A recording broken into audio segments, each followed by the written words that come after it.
She submitted it and tried not to think about it too much. 2 months later, she got an email. She had won the scholarship, $5,000, awarded by First National Bank for her outstanding commitment to diversity and inclusion. Maya sat in her dorm room and cried. But these were good tears. Happy tears.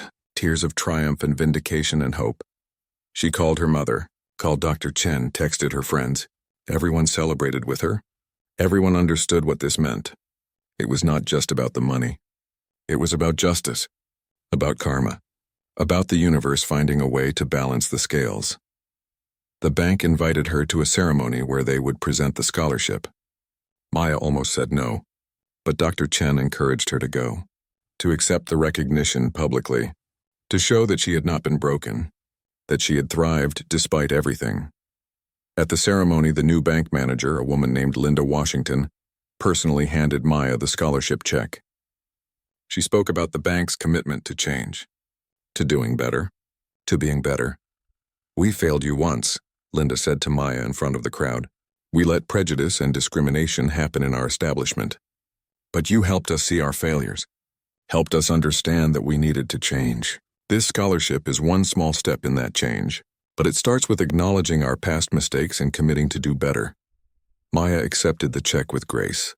She gave a short speech about the importance of standing against discrimination, about speaking up, about not being silent in the face of injustice. When she finished, the room erupted in applause. People stood up, cheered for her. In that moment, Maya understood that she had won. Not just a scholarship, not just money, but something bigger. She had won back her dignity, her sense of self-worth, her faith that justice, however delayed, could still arrive. That night, Maya updated her social media for the first time in months. She posted a picture of herself holding the scholarship check. The caption read simply, "Full circle. From humiliation to triumph. Never let anyone make you feel small. Never stop fighting for what's right. And always, always believe in your worth. Thank you to everyone who stood up for me. This victory is ours." The post went viral. Thousands of comments, shares, messages of support and congratulations. People calling her inspiring, brave, a role model. Maya read through the comments and smiled. She thought about how far she had come. From that scared girl in the bank to this confident young woman holding a scholarship check from the very institution that had tried to break her. She thought about Sandra and wondered if she saw the post, wondered what she thought. Maya hoped she felt happy for her, hoped she had truly changed, hoped they had both grown from that painful day. As Maya got ready for bed that night, she looked at the business card Dr. Chen had given her all those months ago. It was pinned to her bulletin board, faded and worn, but still there. Still a reminder of the kindness of a stranger who became a mentor, a friend, a guide. Maya knew her journey was just beginning. She still had years of school ahead. Medical school applications, residency, the long road to becoming a doctor. But she was ready. She was strong. She had survived the worst and come out stronger. And she would never forget the lessons she learned that day in the bank. That prejudice exists, that it hurts. But that standing up against it matters. That speaking truth to power matters. That one person can make a difference. Maya turned off the light and went to sleep. In her dreams, she saw herself years in the future. Dr. Maya Thompson. White coat, stethoscope, helping patients, making a difference. Living the dream that almost got taken from her. But it was not taken. She was still here. Still fighting. Still dreaming. Still becoming. 2 months passed. Summer turned to fall.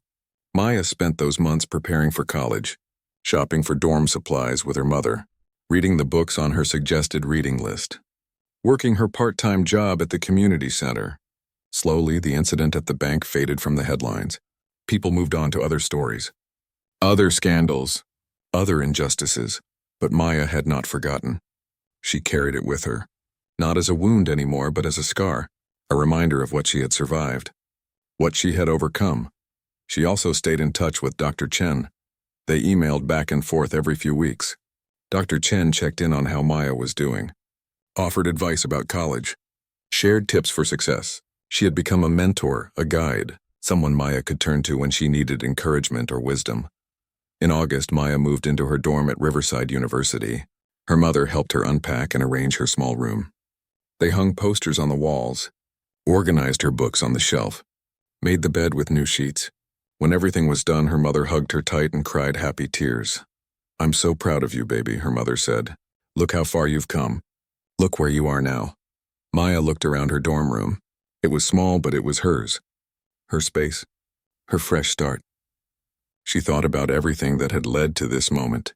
The years of studying. The volunteer work. The scholarship.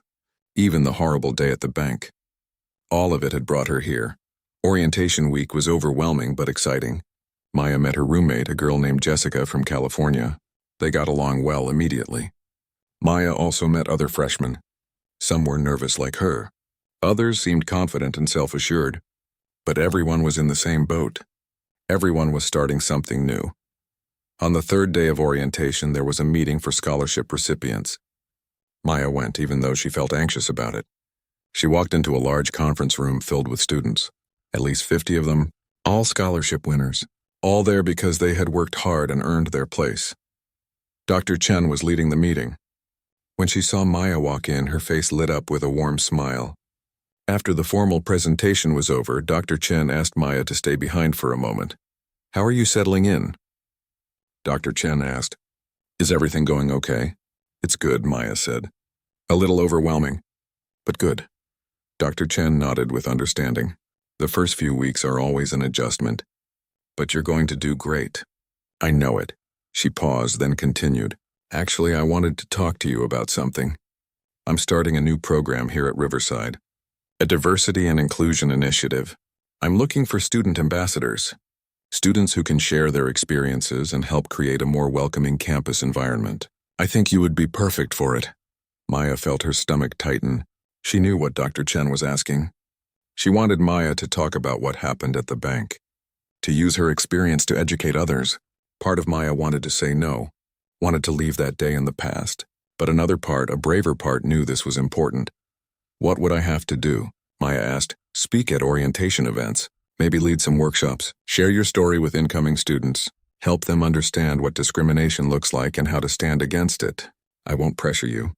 I know it's asking a lot, but I think you could make a real difference." Maya thought about it, remembered how alone she had felt in that bank, how the other customers had stayed silent until Dr. Chen spoke up.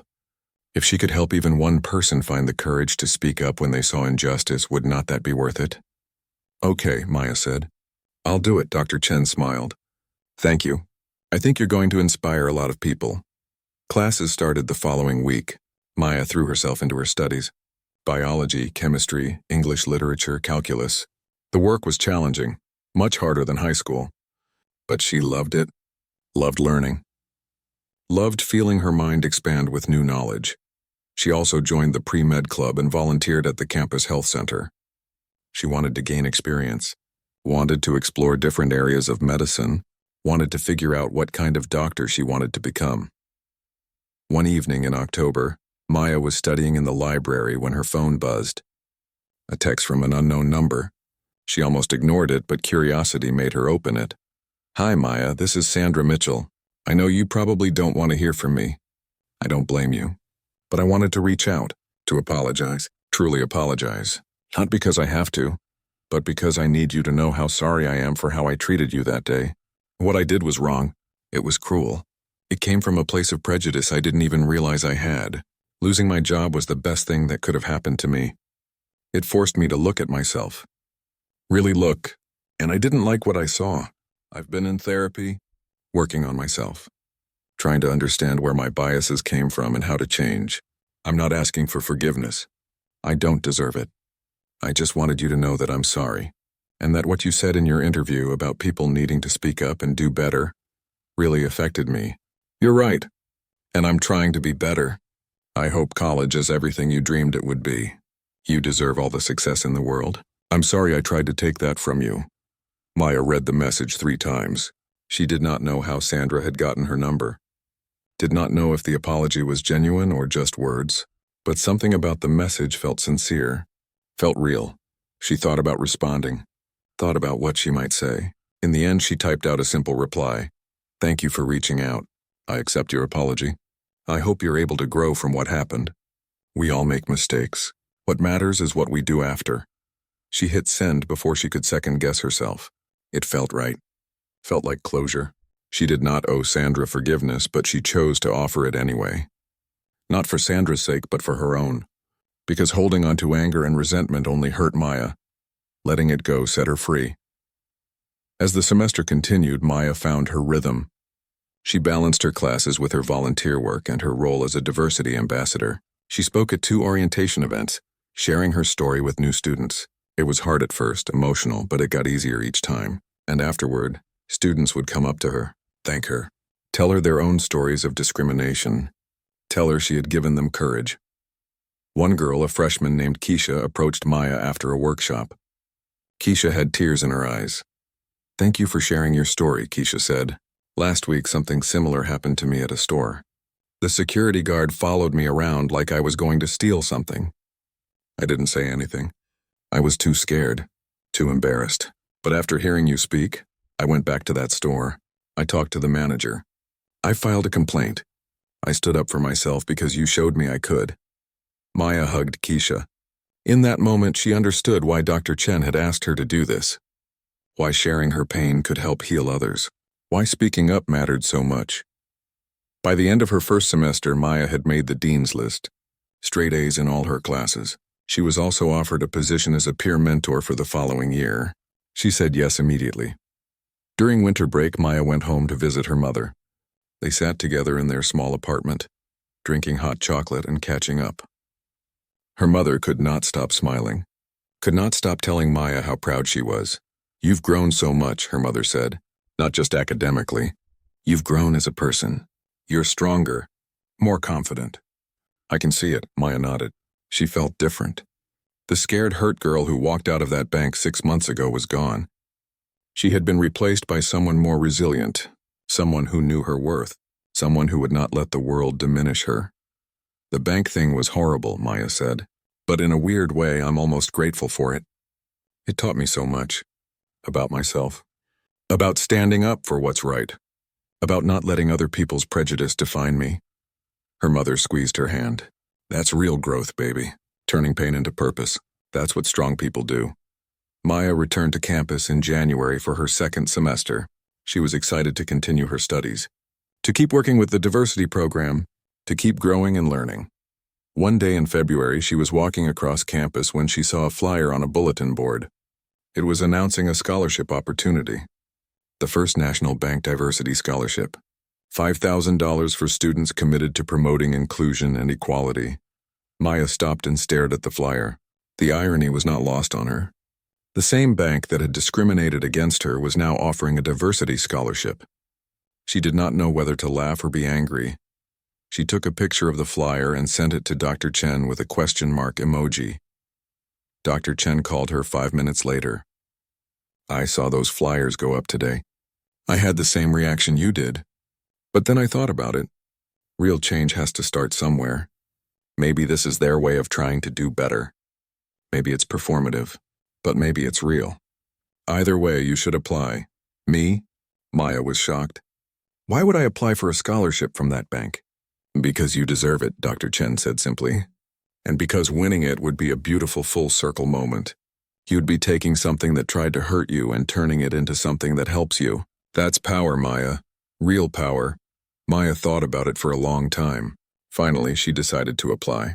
She wrote an essay about her experience, about discrimination, about forgiveness, about using pain as fuel for positive change. That evening, Maya's phone started buzzing constantly. Text messages, social media notifications, friend requests. The video from the bank had been posted online and it was spreading fast. The woman in scrubs had posted it with a caption that read, "Racism at First National Bank." This teenage girl tried to deposit her scholarship check and was treated like a criminal. This needs to be seen. Within 3 hours, the video had 10,000 views. By the next morning, it had over 100,000. People were sharing it everywhere. Twitter, Facebook, Instagram, TikTok. The hashtag Justice for Maya was trending. News websites were picking up the story. Local reporters were calling Maya's phone, trying to get interviews. Maya sat on her bed and watched her phone light up again and again with notifications. Part of her felt vindicated. People could see what had happened. They could see she was not making it up or exaggerating. The video showed everything clearly. Sandra's dismissive attitude, her loud accusations, her barely concealed prejudice. It was all there for the world to see. But another part of Maya felt exposed, vulnerable. That was supposed to be a private moment. A simple bank transaction. Now millions of people were watching the worst day of her life play out on their screens. They were commenting, sharing opinions, taking sides. Some supported her completely. Others were cruel, saying she was too sensitive or playing the race card. Reading those negative comments hurt almost as much as the original incident. Her mother came into her room and sat on the bed next to her. "You need to put the phone down, baby. Stop reading the comments. Don't let strangers on the internet get in your head." Maya knew her mother was right, but she could not stop looking. She could not stop reading. She needed to know what people were saying. Needed to see that she was not alone in thinking what happened was wrong. By Wednesday morning, the local news stations were reporting the story. Maya woke up to see her own face on the television. A news anchor was describing the incident at First National Bank. They showed clips from the video. Then they cut to an interview they had done with Dr. Chen. "What I witnessed was clear discrimination," Dr. Chen said on camera. Her voice was calm but firm. "This young woman earned her scholarship through academic excellence. She had every right to deposit that check without being subjected to such treatment. The bank employee's behavior was completely unacceptable." The news report also showed that First National Bank had released a statement. Maya and her mother read it together on the bank's website. "First National Bank does not tolerate discrimination of any kind. We are taking this incident very seriously and have launched a full investigation. The employee in question has been suspended pending the outcome of that investigation. We have reached out to the customer involved to offer our sincerest apologies." Suspended, not fired, just suspended. Maya felt anger rise in her chest. After everything Sandra had done, she was just suspended? That did not feel like enough. That did not feel like justice, but her mother squeezed her hand. "It's a start, baby. These things take time. Let's see what happens." Later that day, Maya's phone rang with a number she did not recognize. She almost did not answer, but something made her pick up. "Hello?" she said cautiously. "Miss Thompson, this is Robert Hayes from First National Bank. We spoke briefly yesterday. Do you have a few minutes to talk?" Maya's first instinct was to hang up. She did not want to talk to anyone from that bank ever again. But curiosity made her stay on the line. "I'm listening," she said. Robert Hayes sounded tired, stressed. "Miss Thompson, I want to apologize again for what happened to you at our bank. What you experienced was wrong. It was hurtful, and it goes against everything our bank stands for. Your employee didn't seem to think so," Maya said coldly. "I know," the manager said, "and I want you to know that we've taken action. Sandra Mitchell has been terminated. She no longer works for First National Bank. Terminated. Fired." Maya felt a strange mixture of satisfaction and something else, something that might have been sympathy, though she did not want to feel that for Sandra. "We're also implementing new training for all our employees," Robert Hayes continued. "Diversity training, anti-discrimination training. We want to make sure nothing like this ever happens again.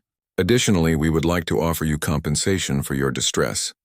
$5,000, and we'll cover any counseling services you might need."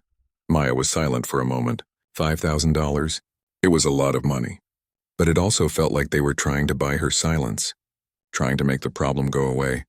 "I need to think about it," Maya said, "and talk to my mother." "Of course," the manager said. "Take all the time you need.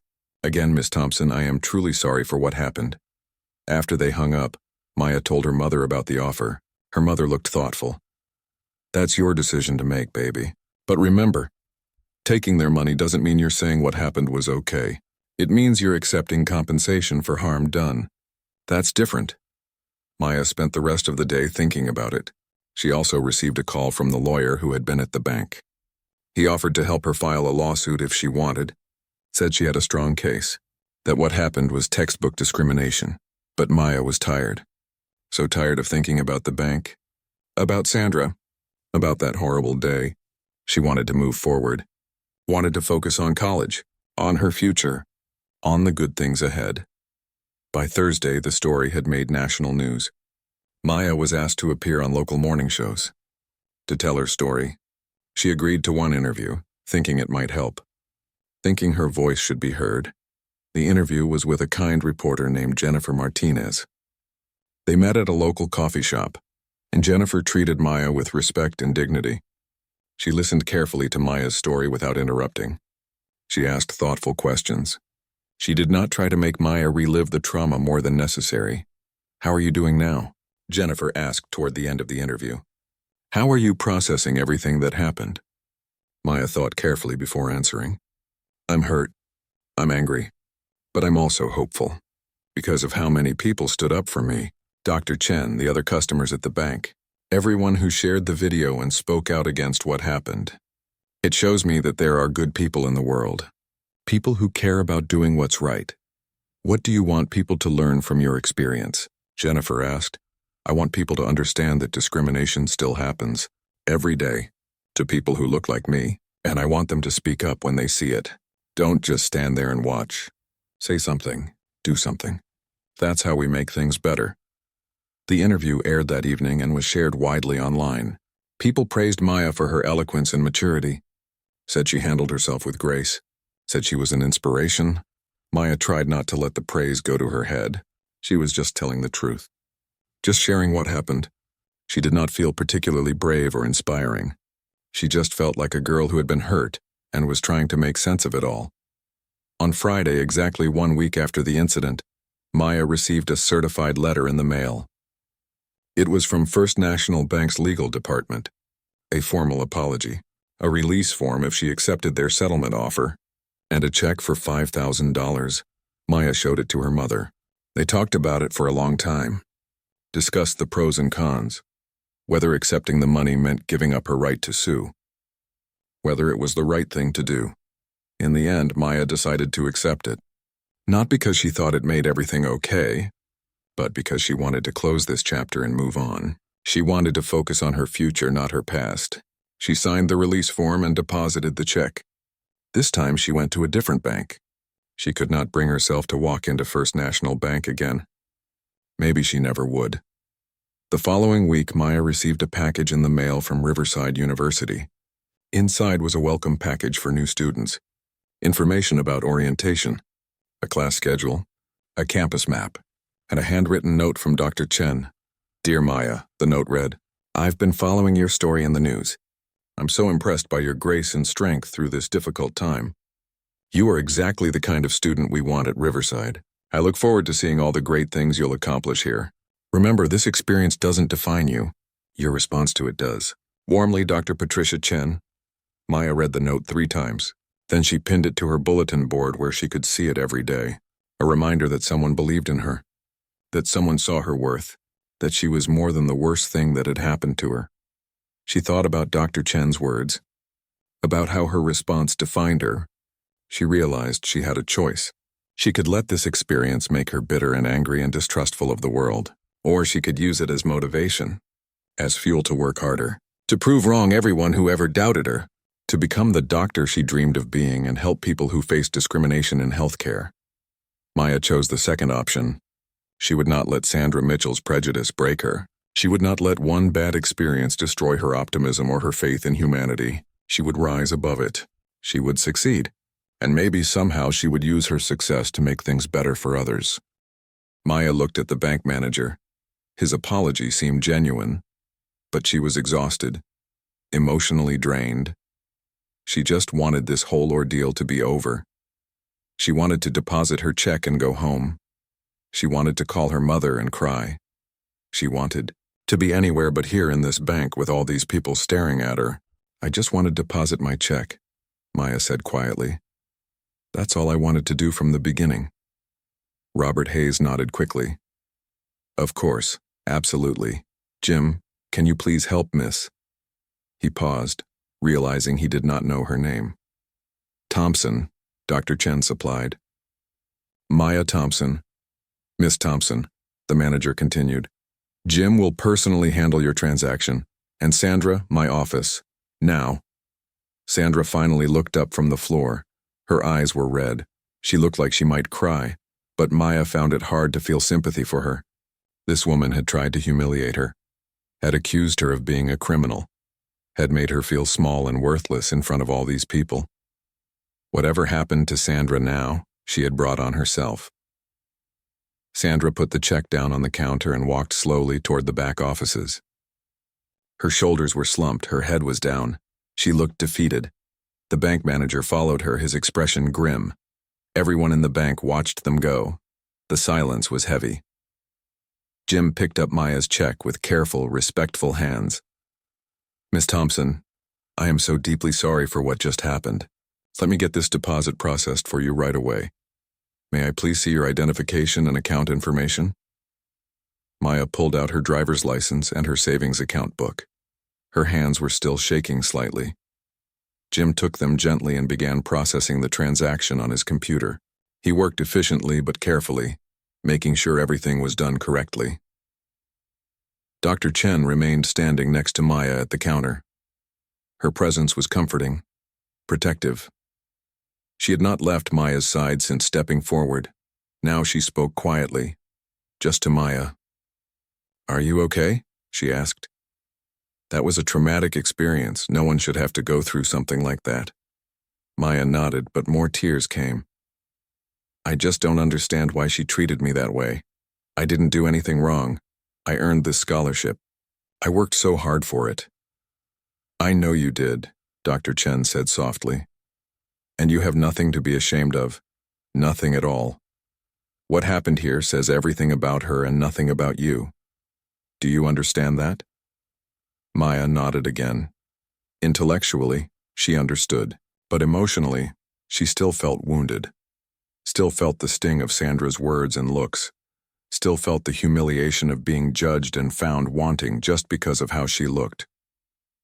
Jim finished processing the transaction. He printed out a receipt and handed it to Maya along with her identification and account book. "Your deposit has been completed," he said. $15,000 has been added to your savings account. Is there anything else I can help you with today?" Maya shook her head. She just wanted to leave, to get out of this bank and breathe fresh air again, to put this whole experience behind her. "Thank you," she said to Jim. Then she turned to Dr. Chen. "And thank you. Thank you so much for standing up for me. If you hadn't been here, I don't know what would have happened." Dr. Chen smiled warmly. "I'm glad I was here. And Maya, I want you to know that what happened today does not reflect on you or your worth in any way. You are an exceptional young woman. You're going to do great things at Riverside. I truly believe that." She reached into her briefcase and pulled out another business card. She wrote something on the back of it and handed it to Maya. "This is my direct office number and my personal email address," Dr. Chen said. "If you need anything at all, please don't hesitate to contact me. I mean that. I'm going to be keeping an eye on your progress at school. I have a feeling you're going to make us all very proud." Maya took the card with trembling hands. She could not speak. She was too overwhelmed, too emotional. So she just nodded and tried to smile through her tears. Dr. Chen gave her shoulder one more gentle squeeze, then turned to address the other customers who were still watching. "I want to thank all of you who spoke up and offered to be witnesses," she said. "Your support means a lot. It's important that we all stand up against discrimination when we see it. Silence makes us complicit." Several people nodded. The lawyer who had offered to help spoke up again. "What's going to happen to that employee?" he asked. "She should face consequences for what she did." "I intend to make sure she does," Dr. Chen replied. "I'll be following up with the bank manager, but beyond that, I encourage anyone who witnessed what happened to file their own complaints with the bank. The more voices that speak up, the more likely real change will happen." The woman in scrubs who had recorded part of the incident raised her hand slightly. "I'm going to post this video on social media. People need to know this kind of thing still happens. They need to see it." Dr. Chen nodded. "That's your choice to make. But if you do, please be mindful of the young woman involved. She's been through enough today. Maybe check with her first?" The woman looked at Maya. "Is it okay if I post this? I'll blur your face if you want. But people should see how that bank employee acted. It wasn't right." Maya thought about it. Part of her wanted to hide, wanted to pretend this never happened. But another part of her, a stronger part, wanted people to see, wanted them to know what she had experienced. Maybe if enough people saw it, it would help stop it from happening to someone else. "You can post it," Maya said quietly. "You don't have to blur my face. I didn't do anything wrong. I have nothing to hide." The woman smiled at her with respect. "You're very brave. Good for you." Maya was not sure she felt brave. She felt tired and hurt and angry. But maybe that was what bravery was sometimes. Doing the right thing even when you felt terrible. Speaking up even when you wanted to hide. Dr. Chen walked with Maya toward the bank exit.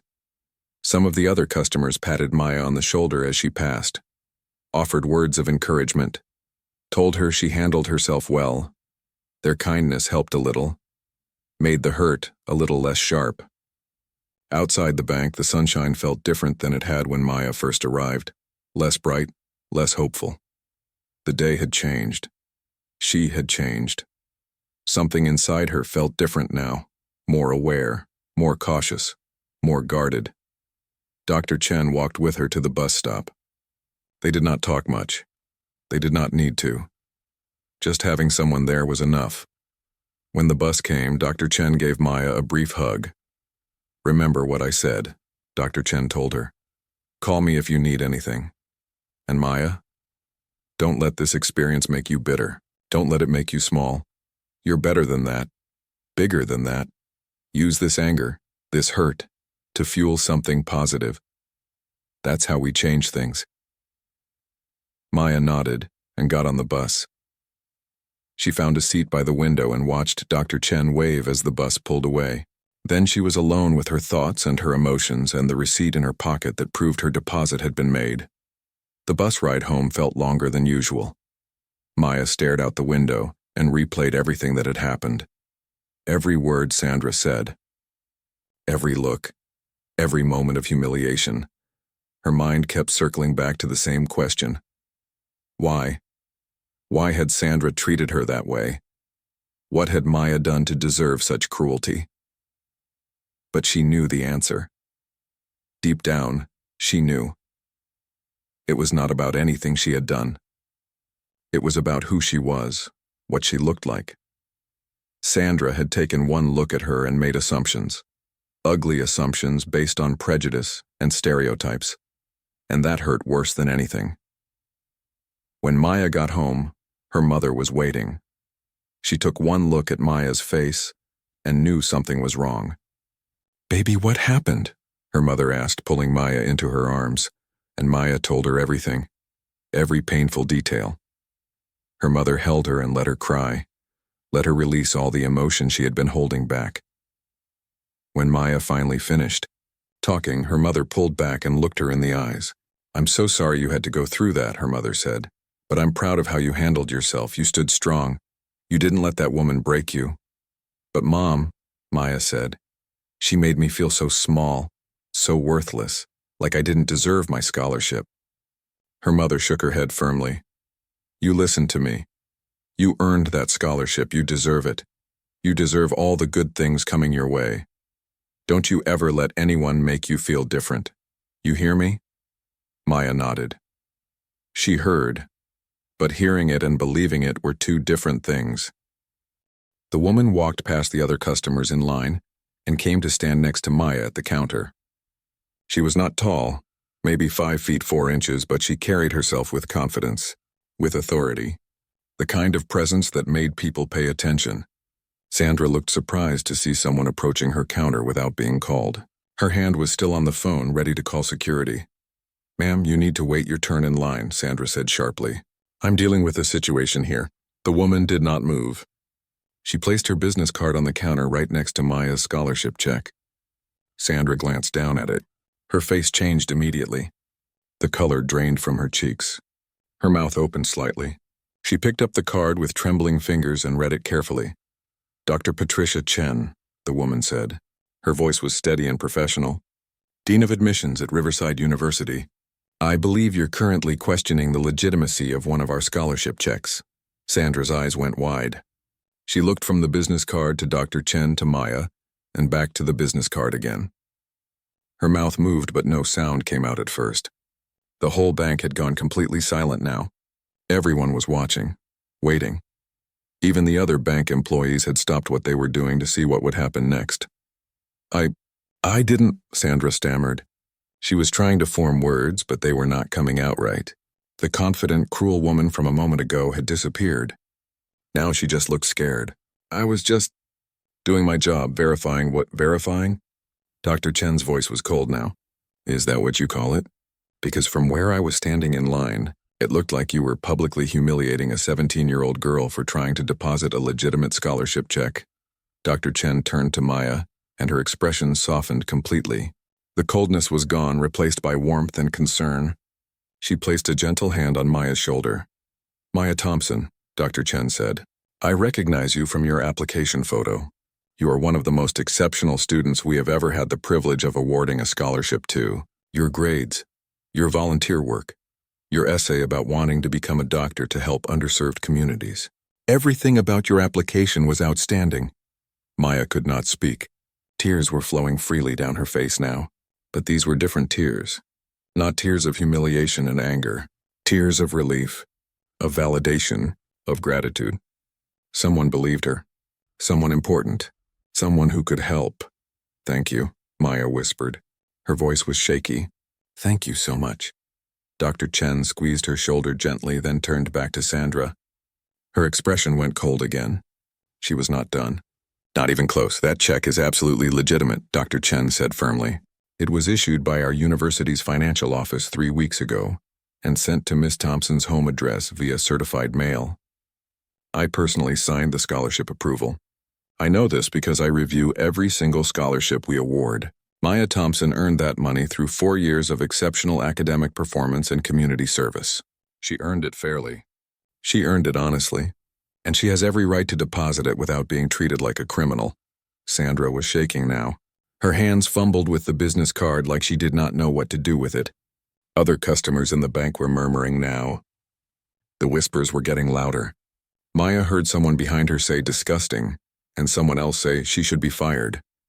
Several people were still recording on their phones, capturing everything. Jim, the other bank employee, had come back over. He looked mortified. His face was red with embarrassment, even though he had not been the one mistreating Maya.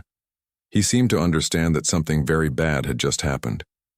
Something that was going to have serious consequences, Dr. Chen, Jim said quietly.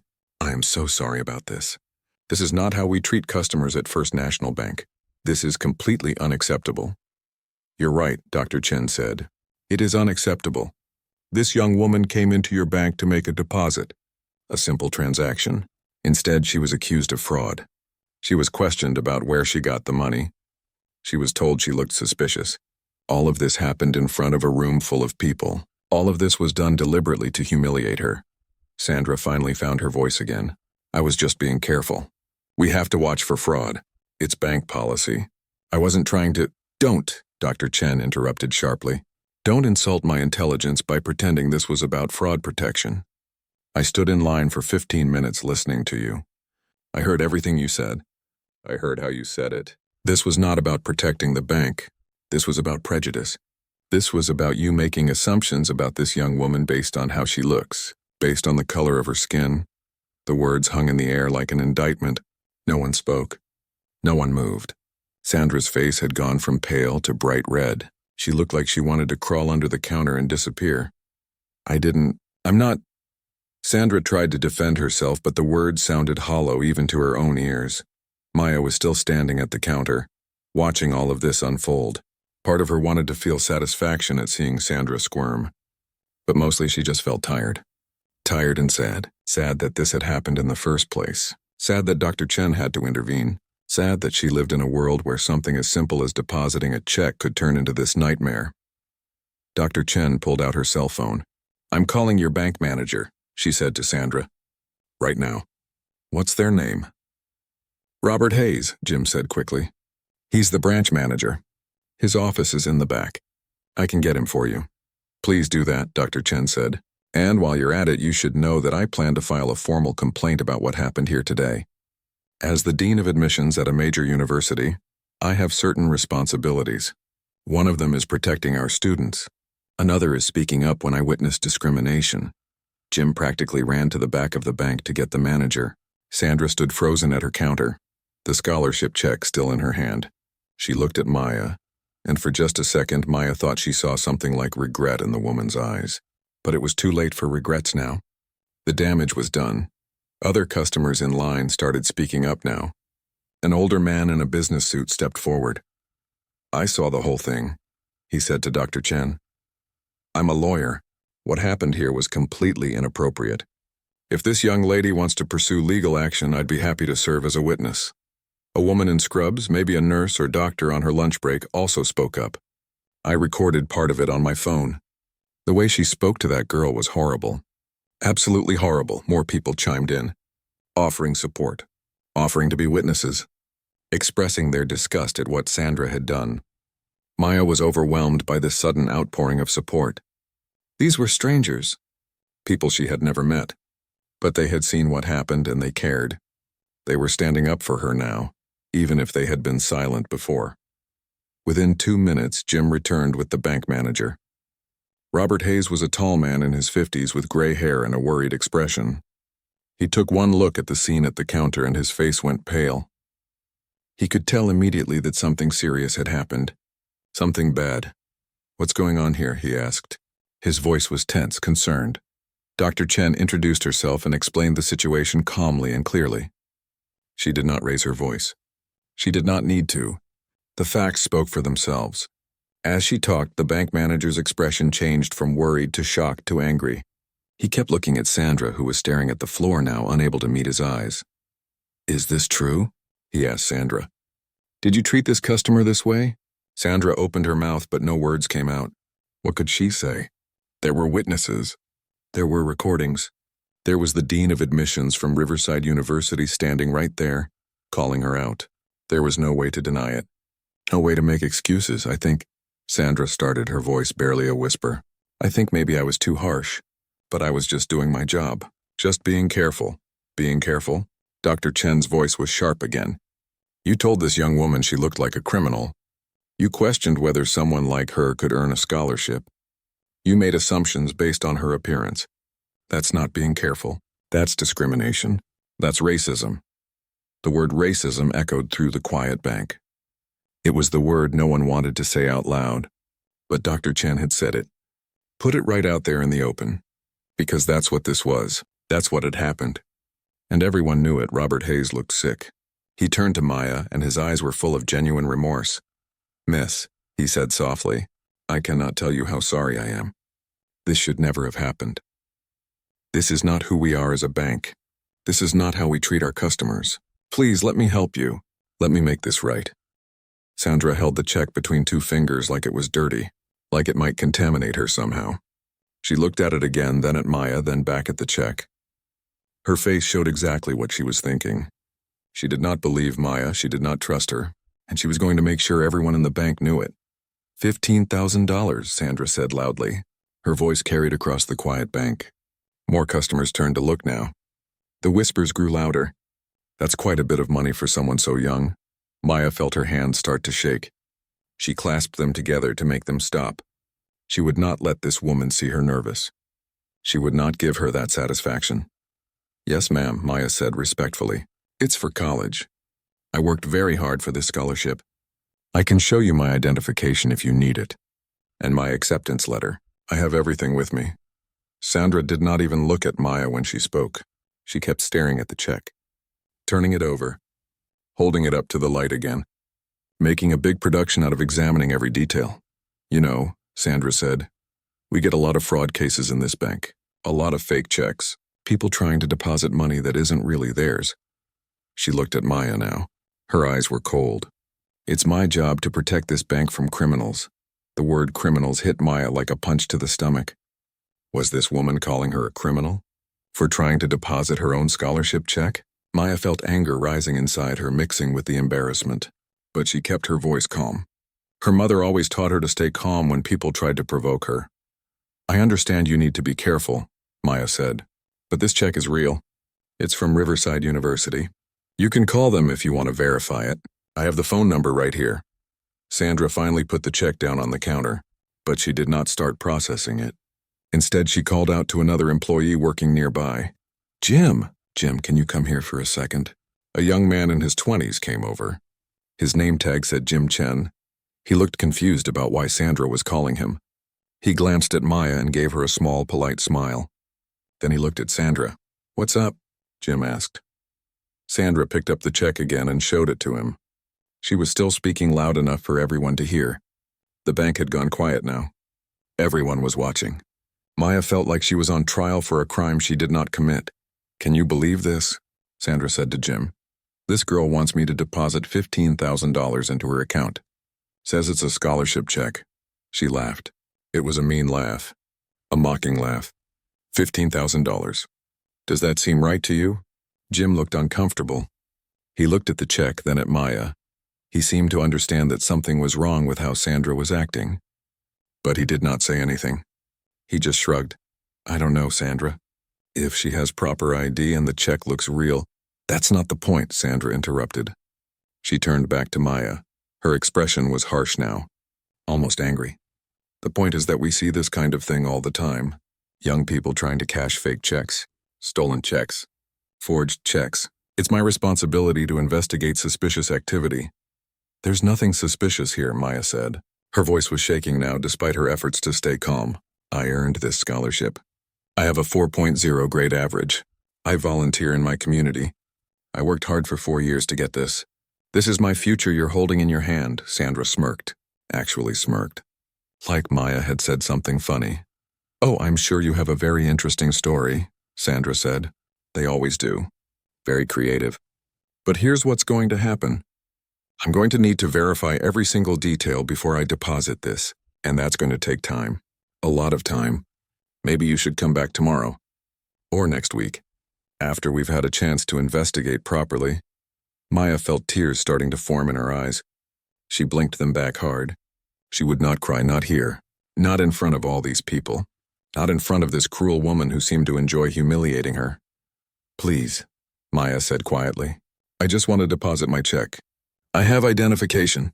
I have my acceptance letter. I have everything you need to verify this is real. Sandra leaned forward on the counter. Her voice dropped lower now, but it was somehow even more cruel. Let me be clear with you, honey, Sandra said. The way she said honey was insulting. Like Maya was a child who needed to be taught a lesson. I've been working at this bank for 15 years. I know fraud when I see it, and something about this whole situation just doesn't sit right with me. She looked at Maya's hoodie and jeans again. Her eyes traveled over Maya's appearance with obvious disapproval. I mean, look at you, Sandra continued. Does this look like someone who earned a $15,000 scholarship, really? Be honest now. The question hung in the air, heavy, ugly, full of meaning that had nothing to do with the check and everything to do with who Maya was, what she looked like. The color of her skin, Maya understood now. This was not about fraud. This was not about protecting the bank. This was about prejudice. This was about a woman who had decided just by looking at Maya that she did not deserve this scholarship, that someone like her could not possibly have earned it honestly. The other customers in line were shifting uncomfortably now. Some of them were starting to look angry, not at Maya, at Sandra. They could hear everything. They could see what was happening. A few of them were taking out their phones. Maya noticed a woman in a business suit behind her recording on her phone. But no one was speaking up. No one was defending her. They were just watching, witnessing, doing nothing. Jim had walked away, clearly not wanting to be part of this anymore. Sandra was alone at the counter with Maya now. And she was not done yet, you know what I think? Sandra said. She was not even pretending to be professional anymore. I think maybe we should call security. Have them take a look at this check. Maybe they should take a look at you too. Make sure you don't have any warrants or anything like that. You never know with... She stopped herself before finishing the sentence, but Maya knew what she was going to say. She knew exactly what Sandra was thinking. The racism was not even hidden anymore. It was right there in the open for everyone to see. Maya's hands were shaking badly now. Her whole body was shaking. This was supposed to be one of the happiest days of her life. The day she deposited her scholarship check. The day her dream started becoming real. Instead, it had turned into a nightmare. She was being accused of being a criminal, being treated like garbage, being humiliated in front of a room full of strangers, and there was nothing she could do about it. Sandra picked up her phone at the counter. "I'm calling security," she announced. "We'll let them sort this out. I'm not depositing this check until I'm absolutely certain it's legitimate." Maya felt a tear finally escape and roll down her cheek. She wiped it away quickly. She was about to give up. About to take her check and leave. About to run out of this bank and never come back. Her dreams of college felt like they were slipping away. All because of one cruel woman who had judged her before she even opened her mouth. But then something happened. Something Maya did not expect. A voice spoke up from behind her in the line. A woman's voice. Calm but strong. Full of authority. "Excuse me. I need to interrupt this." Maya turned around. Standing 3 people behind her in line was an older Asian woman in an elegant business suit. She had short gray hair and kind eyes behind stylish glasses. She was holding a leather briefcase in one hand. In her other hand was a business card. She was walking toward the counter now. Walking toward Maya and Sandra. And the expression on her face said that she had seen and heard everything. And she was not happy about it. Not happy at all. Maya Thompson woke up that Tuesday morning with a smile on her face.